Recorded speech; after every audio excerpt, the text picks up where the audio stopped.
AITA for refusing to take my mom off life support, even though she begged me to before she died. When my mom was healthy, she liked to make lists for everything: groceries, weekend chores, birthdays 6 months out. After her diagnosis, the lists got heavier.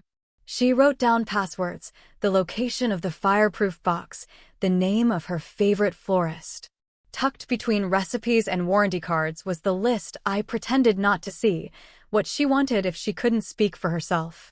She underlined the same sentence 3 times like it would keep me honest when the moment came. No machines, no heroics, let me go with music playing. I said I understood, because saying it was easy when her voice was still warm and bossy, when the hospital was a place other people visited. It felt theoretical, like promising not to cry at a movie. I meant it then. I meant it right up until the night the ER lights turned my mother's face into something I didn't recognize, and the doctor used phrases like non-recoverable insult and persistent vegetative state while holding a pen that could end everything. He looked at me because my name sat on that form: healthcare proxy, witness, executioner if you squint. My brother couldn't meet my eyes. My dad stared at the floor like answers might be hiding in the grout. The paper with her careful handwriting was in my bag. I knew exactly where it was, and I still couldn't bring myself to unfold it. Grief is full of loopholes you invent in real time. You start bargaining with grammar, with the word irreversible, with the fact that she could still squeeze my finger sometimes if I asked. I decided that meant she was in there, that it counted as a conversation even though the EEG said otherwise. I told myself the scans were snapshots, not destiny, that if I just waited a little longer the story would bend toward a miracle. The doctors were kind but unmovable. They kept explaining how bodies can linger after a person is already gone, how reflexes dress up as hope and trick you into thinking you're making progress. I nodded politely and went back to moistening her lips with a sponge and playlists of her favorite 70s ballads, because I didn't know how else to be a daughter in a room that had no future. People talk about honoring wishes like it's a clean line you follow. They don't talk about standing at that line and realizing the ground underneath is moving. My brother called me selfish for postponing the inevitable. He said I was using her as a lighthouse for my own fear. My dad, quieter, asked if I remembered the way she used to close her eyes during thunderstorms and say she had never been afraid of endings, just the mess before them. I remembered all of it. I just couldn't be the person who turned the music off. Hospitals teach you a new kind of time. Days aren't Monday or Tuesday. They're rounds, suction, vitals, the soft shuffle of night nurses who learn your name because you won't go home. I learned which vending machine didn't eat your dollar and which hallway had cell service. I learned how to sleep sitting up with my forehead pressed to a plastic railing and how to pretend the beeping didn't speak a language I now understood better than my own. The first week, people flooded in with casseroles and stories about how strong my mother was. The second week, they texted instead. By week 3, it was just us and the machines and the bills that arrived with alarming punctuality, crisp and clinical and wrong. Insurance covered the big things, but not the weird middle ground where a life is both present and absent.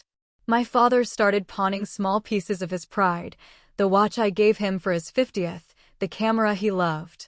He said he didn't mind, that money was paper and family was blood, but the way he folded the receipts told on him. My brother sent spreadsheets with line items and deadlines and the phone numbers of hospice coordinators who spoke in soft voices about dignity. I listened, I thanked them, and I kept signing the form that said continue. People started looking at me like I was the problem that needed solving. Nurses avoided telling me to rest because they knew I wouldn't. The attending began mentioning goals of care like it was a class I could pass if I answered correctly. The social worker asked if I had considered what my mom would want, and I had to stop myself from laughing, because of course I had considered it. That was the knot I couldn't untie. My mother was a woman of clear sentences, and here I was rewriting them in pencil. But when I leaned close and played the song she danced to at my graduation, her mouth twitched at the corners the way it used to when she spotted my dad across crowded rooms. Reflex, they said. Recognition, I argued. The difference felt like a cliff only I was willing to stand on. I told myself I was keeping a promise of a different kind, the one where I vowed to stay as long as she needed, The one where love is stubborn and a little foolish, because what else can it be when it meets a wall it can't move? I imagine the scene if I sign the other form, me explaining to future me that I chose the timeline, that I chose to stop her heartbeat because a sentence on a piece of paper told me to. That future me hated me in every language I spoke in my head. So I stayed exactly where I was, halfway between honoring her past request and answering her body's present insistence on breathing. She died on a Tuesday. Nobody had prepared for the kind of sunny afternoon that makes you feel cheated by the weather. No decision, no signature, just a sudden slide into a rhythm the monitors couldn't correct, the quiet urgency of a code that never escalated because her chart said not to. The room filling and emptying like a tide while I counted the seconds between breaths with the dumb faith of a child. In the end, it wasn't my hand that let her go. It was her own tired heart following the list she wrote before I had to. I thought that would absolve me, that grief would nod and say, see, you didn't have to pick a side. But funerals are just the start of the math people do with your choices. My brother spoke at the service about mercy and courage and the way our mother faced every end head-on. My father didn't speak at all. He held a tissue like a white flag and stared at the flowers as if the right petal arrangement could rewind a week. Later, in the driveway where casseroles go to wilt, my brother told me he was still angry. He said the extra weeks were for me, not her. He said I had kept her body in a place her mind had already left because I couldn't bear to be the daughter who released her. My father squeezed my shoulder and said he was proud of me for loving her loudly, even when it made everything harder. 2 sentences. 2 verdicts. Neither felt like freedom. Now the house is full of her lists and I can't unsee the triple underlines. I taped the paper to the fridge anyway, not to punish myself, but to remember the whole sentence, the context around the command. She wanted music and hands held and the absence of machines when absence was all that was left. I gave her 2 out of 3. Some nights I think that's enough.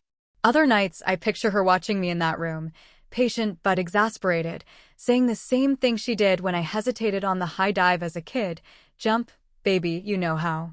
I still don't know if my refusal was love or fear dressed up as devotion. I know I would do it again, which is its own kind of indictment. The bills are nearly paid, the playlists still make me cry in grocery aisles. My brother and I speak in careful sentences, my father and I in shared errands and quiet car rides. When people ask what happened, I say my mother died on her terms and leave out the part where I tried to renegotiate them in the margins. So, ATA for choosing a few more weeks of breath over her written wish for a cleaner exit? Or is love allowed to be selfish when it's at the edge of the cliff where every promise, no matter how neatly underlined, begins to blur? ATA for deleting my late boyfriend's social media accounts even though his family begged me not to? Grief makes you do strange things.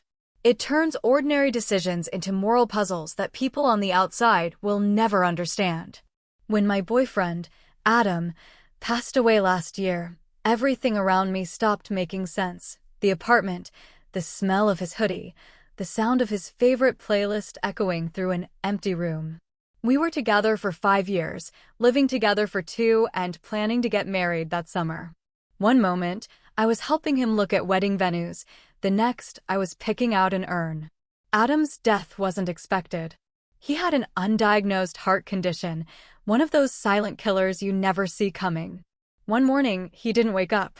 Just like that. The police, the hospital, the condolences, it all blurred into static.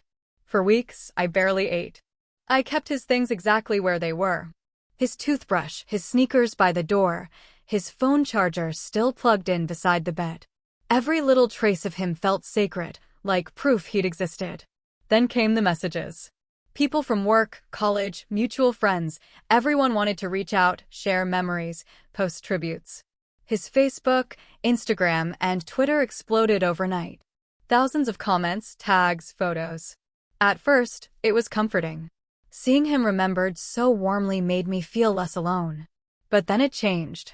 Strangers started tagging him in memes, old classmates wrote dramatic stories for attention, and people I didn't even know were posting selfies captioned "Rest in peace, bro." It felt wrong. His online presence became a stage for other people's grief performances. I tried to manage it. I hid comments, blocked spam, deleted fake accounts pretending to be him. But the flood never stopped. Every time I logged in, it felt like someone was taking a piece of him and twisting it into something impersonal. Eventually, I stopped sleeping. I'd wake up at 3 a.m. to see people commenting, "Miss you," under old pictures, people who hadn't spoken to him in years. It felt like watching his memory being stretched until it didn't belong to me anymore. After a month, I made a decision I didn't tell anyone about. Adam had given me all his passwords, not because he expected to die, but because we trusted each other completely. One night, shaking and crying, I logged into all his accounts. I read the messages one last time, saved the photos that mattered to me, and deleted everything. Facebook, Instagram, Twitter, gone. I told myself it was mercy, a way to let him rest. I didn't think about the consequences until the next morning, when his sister called screaming. Her voice was shaking with rage before I even said hello. "You deleted his accounts?" she yelled. I didn't even know how she found out so fast. Maybe one of her friends tried to tag him and saw the error message. I tried to explain, but she wouldn't listen. "You had no right," she said. "That was our way to remember him." Then came his mom on the line, crying so hard she could barely speak.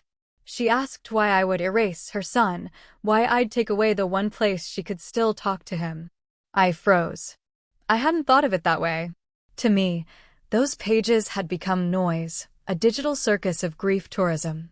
But to them, they were memorials. I told her I didn't erase him. I was just trying to stop people from using his death for likes. She hung up on me. The guilt hit instantly. I spent the next few days in this awful loop, opening my laptop, staring at the login page I couldn't use anymore, whispering apologies to the air. I thought about reactivating the accounts, but I couldn't. They were gone for good. Friends started texting, some saying they understood, others asking why I hadn't asked permission. "It wasn't just your loss," one of them wrote.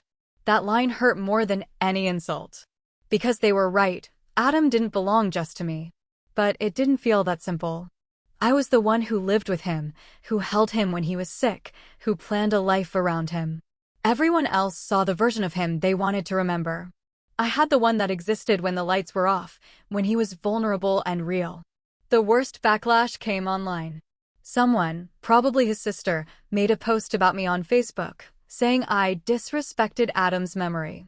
Strangers started sending me hateful messages, calling me controlling, selfish, a monster.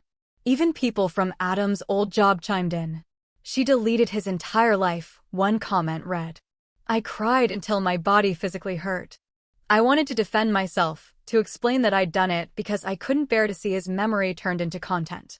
But every justification sounded hollow typed out in a comment box. Finally, I called his sister. I told her I was sorry, that I hadn't thought about how it would affect them. She said it didn't matter, the damage was done. She told me his mom hadn't stopped crying for days, that she felt like I'd killed him again. That broke me.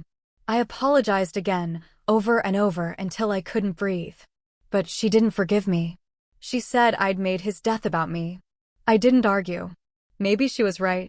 Maybe I was so lost in my own grief that I tried to control his legacy the same way I tried to control the pain. That night, I lit a candle and scrolled through the folder where I'd saved every photo, every message, every memory I'd salvaged. For the first time, it hit me that I'd taken away their only access to him. In trying to protect his peace, I might have stolen theirs. It's been 8 months since that night, and the noise has finally faded, but so has almost everyone else. His family doesn't talk to me anymore. They didn't invite me to the memorial they held this spring, though I heard from a friend that it was beautiful. His mom still has me blocked on everything. I can't even blame her. Every time I think about what I did, I picture her scrolling through her phone, looking for her son's name, and finding nothing. That thought haunts me more than the grief itself. I still have that folder, the one with all his pictures and messages. It's stored on an external drive I rarely open. Sometimes, on bad nights, I scroll through a few images, his goofy grin, the text that said home in 10, the random selfies he'd send when he missed me. It feels more private now, almost sacred, like the version of him that only I knew. But sometimes, I wonder if I kept too much for myself, if love became ownership somewhere along the way. People always talk about grief like it's something you carry. But for me, it felt more like drowning, reaching for control in a sea of chaos. Deleting those accounts was my way of reaching for air. I told myself it was an act of love, that I was letting him rest. But in truth, I think I just couldn't stand how alive he seemed online when he was gone in real life. Watching people tag him in posts, expecting him to see their messages, it was unbearable. They wanted connection. I just wanted quiet. I've learned that mourning is selfish by nature. Everyone wants a piece of the person who's gone, and everyone thinks their grief is the truest. Maybe there's no right way to lose someone, only different kinds of wrong ones. His sister once told me I'd erased him. I think she's wrong about that. I didn't erase him.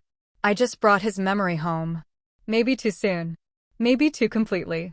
Sometimes, I dream about him sitting beside me, scrolling through his phone like he used to, smiling at something stupid online. In the dream, he looks up and says, "It's okay. You did what you had to do." And even though I know it's just my mind trying to comfort itself, I wake up feeling a little lighter. So ATA for deleting his accounts? Probably. But grief doesn't come with rules, and love doesn't end just because someone dies. Maybe I made the wrong choice. Maybe I took something from others I can never give back. But in that moment, I was just a girl trying to silence the noise long enough to hear the echo of the person I loved. And if that makes me the villain of someone else's story, I can live with that. Thanks for listening. Don't forget to like, subscribe, and share if you enjoyed the story. See you in the next one.